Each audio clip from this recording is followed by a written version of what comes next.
spring onion, right? So we'll be adding our eggs to it. This is 6 eggs. We'll be adding it to it.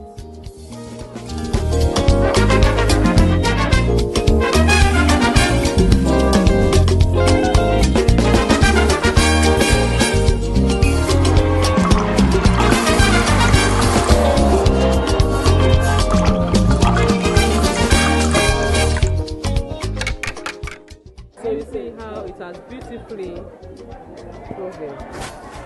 So you just break the egg out, okay?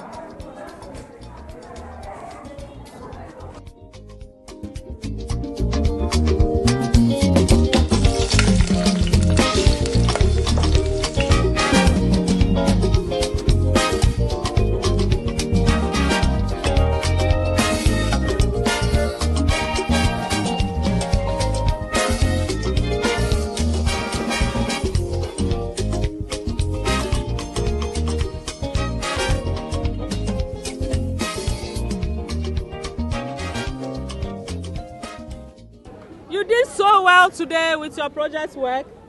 I'm so impressed. Congratulations to all of you.